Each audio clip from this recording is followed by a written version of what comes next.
The traditional 9-to-5 job is fading, not dead, but clearly changing.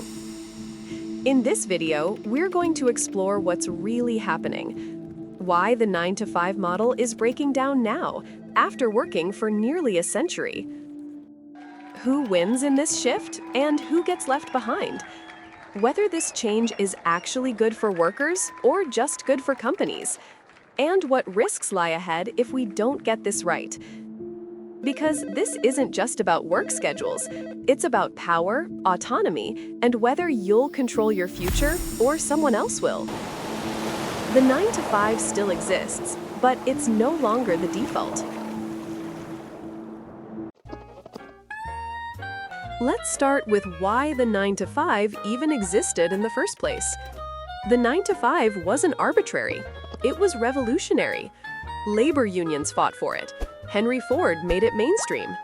The deal was simple. Show up for 40 hours, you get a living wage, benefits, and job security. Workers believed in that deal because it made sense.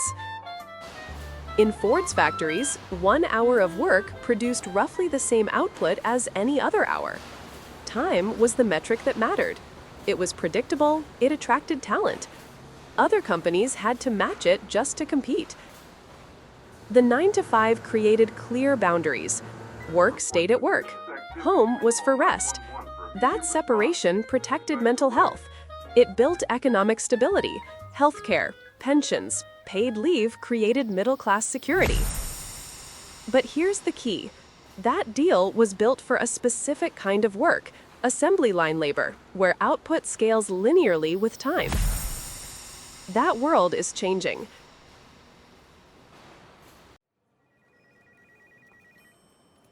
So why is the 9-to-5 cracking now after decades of holding up? Because the nature of work changed, but the schedule didn't. You're not on an assembly line anymore. You're at a desk. Some days you've got 12 hours of work. Other days, 12 minutes. But you're still expected to be present for 8 hours, every day, looking busy. And when the workload spikes, you log unpaid overtime. When it drops, you sit through meetings that could have been emails. You create make work just to justify your presence. The problem is simple. The work comes in waves, but the schedule is locked in stone. Think about a factory in January. Orders drop 40%, but you've still got 200 workers on payroll, expecting 40 hours. So what do? Keep everyone working, but now they're stretching 2 hours of actual work across an 8-hour shift. Or lay them off and pay the price in severance, insurance hikes, and rehiring chaos. Either way, you're not rewarding output. You're rewarding attendance. For workers, that's draining. For companies, it's wasteful. The 9-to-5 assumes steady, predictable work. But most jobs don't work that way anymore.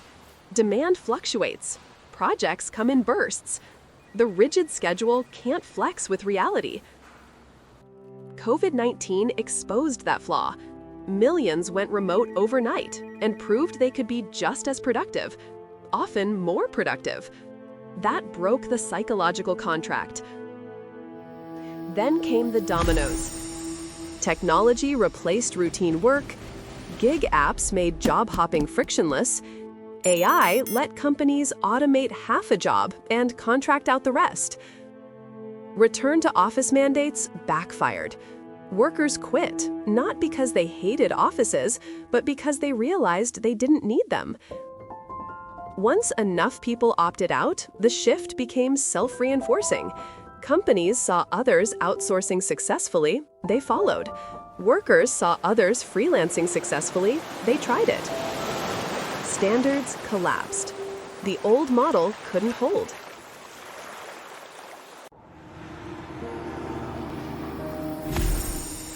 In the US, the job market is polarizing. Stable, full-time jobs with benefits still exist, especially in government, healthcare, and large corporations. But outside those sectors, more Americans are stitching together income from multiple sources. Over 8 million Americans now work 2 or more jobs. Among Gen Z workers, nearly 1 in 10 juggle multiple roles. Freelancing, gig work, and contract roles are growing faster than traditional employment. Platforms like Uber, DoorDash, and Upwork have made it easy to earn on demand. All you need is a smartphone, and you're working within an hour. That autonomy matters, especially when job security doesn't. Freelancing has expanded beyond creative fields. Nurses, engineers, and developers are increasingly choosing contract-based roles. Since the pandemic, freelance nursing has surged through platforms like IntelliCare and CareRev.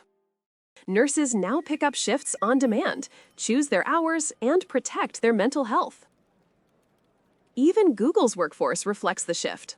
Since 2018, contractors have outnumbered direct employees. AI is also changing the landscape. It's automating routine tasks, data entry, customer service, basic coding. Entry-level jobs are vanishing. Mid-level roles are thinning out. Companies are rethinking headcount.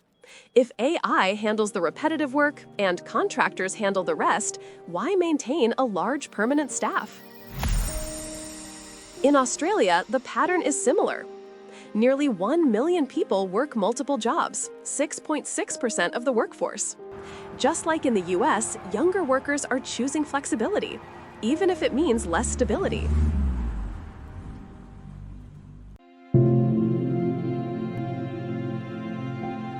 Let's take a clear look at who currently has leverage in the US job market and who doesn't.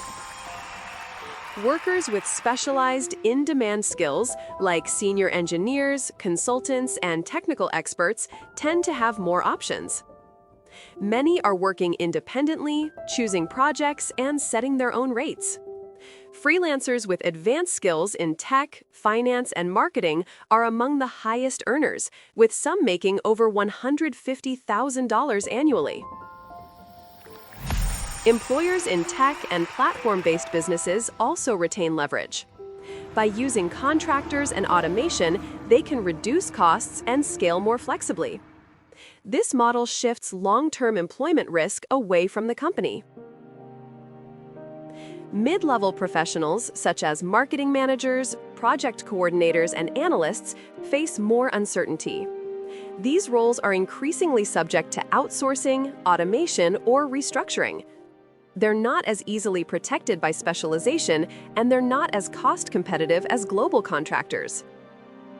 For low-wage service workers in retail, food service, and caregiving, flexibility is often limited. These workers are more likely to experience irregular hours, low benefits coverage, and limited job security. Overall, the shift toward flexible work models is not evenly distributed. Some workers benefit from greater autonomy and earning potential. Others face more volatility, fewer protections, and less control over their time.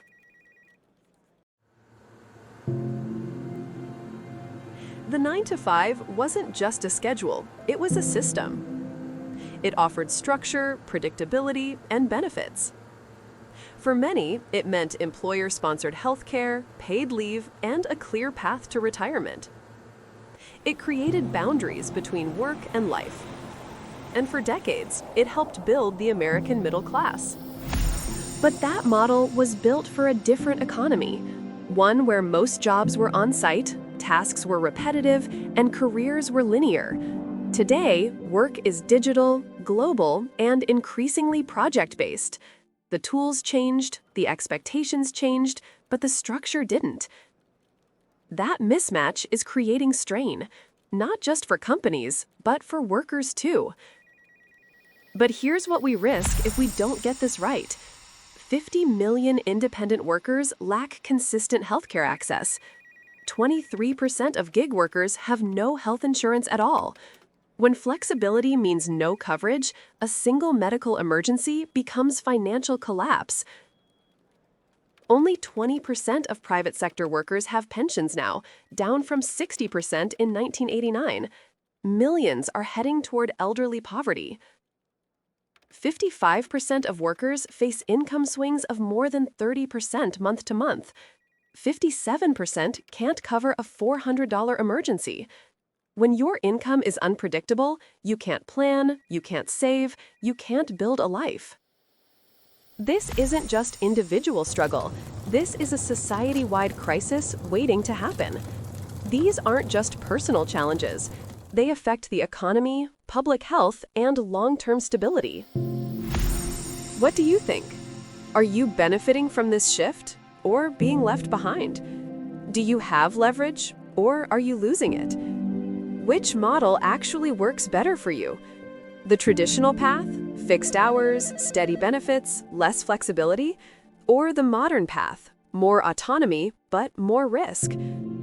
Because right now, according to the data we've got, many workers are stuck with the downsides of both: flexibility without stability, autonomy without long-term security.